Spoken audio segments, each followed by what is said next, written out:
Bonjour, vous êtes sur Corinne s'éparpille. Qu'est-ce qui nourrit l'imagination? La peur. Dans la vidéo « Les 7 catégories de films d'horreur », j'évoquais l'idée même que l'imagination jouait un rôle primordial pour qu'un film d'horreur soit dit d'horreur. Et qu'est-ce qui nourrit le mieux l'imagination? La peur. Je viens de te le dire, t'écoutes pas? Alors que je préparais cette vidéo, je regardais dans le même temps la série American Gods. Et dans l'épisode 8 de la saison 2, le personnage Monsieur Monde ne pouvait mieux expliquer ce que j'ai à vous dire aujourd'hui. Je reprends ses propos. Monsieur Monde. La peur est un produit de l'imagination. Elle est créée par l'esprit, car l'esprit peut rêver de n'importe quoi. Vous adorez la peur, vous adorez l'horreur, vous dépensez de l'argent pour une paire de lunettes 3 dimensions, pour du pop-corn et pour 1h30 remplie d'angoisse. Mais qu'est-ce que la peur en réalité? Pourquoi devons-nous faire jouer notre imagination dans le film d'horreur ou dans la littérature d'épouvante? Pourquoi une porte qui claque, sans raison aucune, nous fait sursauter au cinéma, ou bien nous met mal à l'aise lors d'une lecture? Parce que c'est quelque chose d'inexpliqué? Peut-être parce que tout ce qui se rattache à la mort nous met mal à l'aise parce que nous n'avons aucune information sur le sujet. Personne n'en est revenu pour nous en parler. Et du même coup, toutes nos craintes, tous nos fantasmes sont exacerbés, totalement désinhibés. Pourquoi? Question de survie? Parce qu'à la base, la peur est censée nous informer d'un danger potentiel réel ou non. La peur est un sentiment d'angoisse désagréable, pourtant indispensable à notre survie. Elle est le résultat d'un stimulus extérieur qui peut être visible, auditif ou autre. Vous sentez pas que ça vous chatouille un peu dans la nuque, là? Alors pourquoi nous avons peur quand nous sommes dans une salle de cinéma?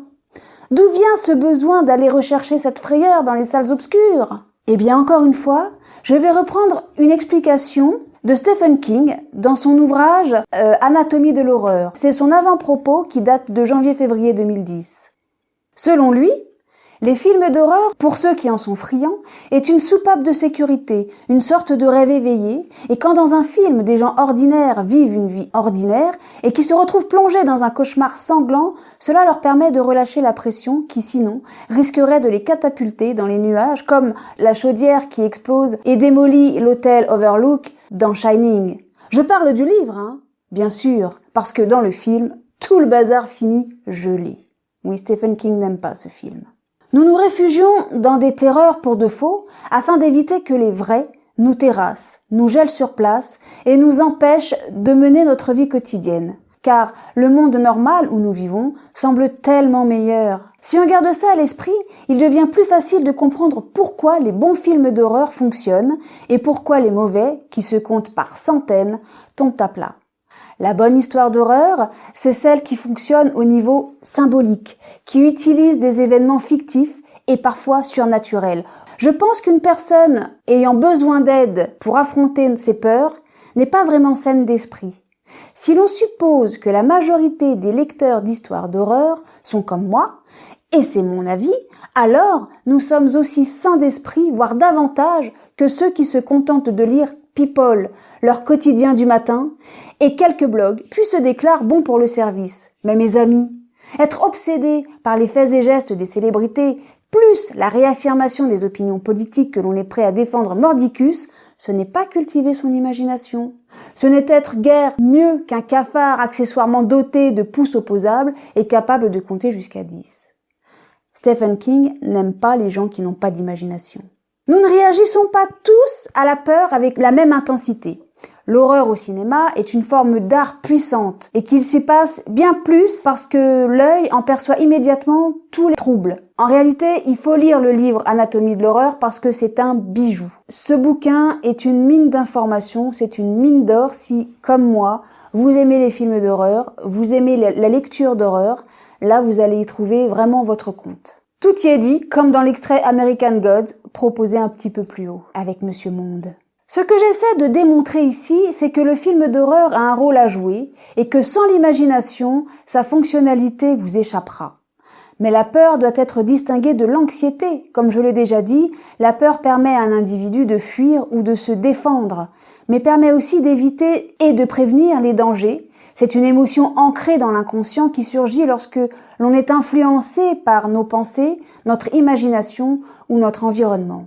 Par exemple, les gens qui ont peur des chiens, dès qu'ils en voient un, tout de suite il va se monter le bourrichon. Généralement en présence d'une situation comportant la possibilité d'un danger ou d'un mal-être, il va s'imaginer tout un tas de catastrophes, ce qu'on ne ressent pas par exemple au cinéma, mais c'est peut-être aussi une manière de nous prévenir de ce qui pourrait arriver. Et on se dit, merde, waouh, là il peut y avoir danger. Je pense à Cujo en particulier.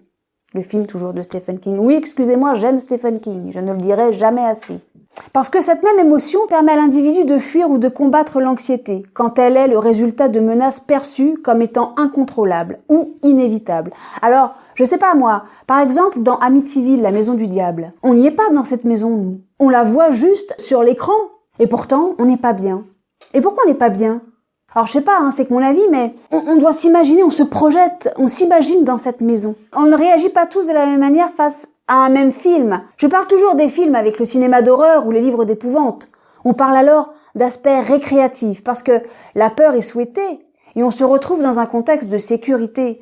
Et cette peur-là se transforme bien souvent en sensation plus ou moins forte, et elle produit alors dans le corps une réaction chimique d'adrénaline qui, en devenant agréable, expliquerait l'attirance de nombreuses personnes, notamment les jeunes, ce qui explique aussi l'attraction pour les fêtes foraines, les manèges et d'autres occasions de faire monter l'adrénaline comme le parachute, etc., etc.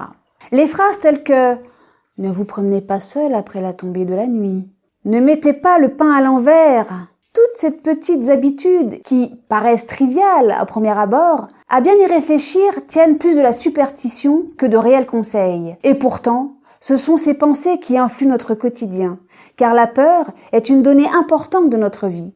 Elle rythme nos journées et joue sur nos comportements et notre manière de vivre à travers nos connaissances du monde extérieur et nos expériences de vie. En effet, on sait aujourd'hui que la peur de la nuit nous vient de nos ancêtres lointains qui vivaient encore sans le feu.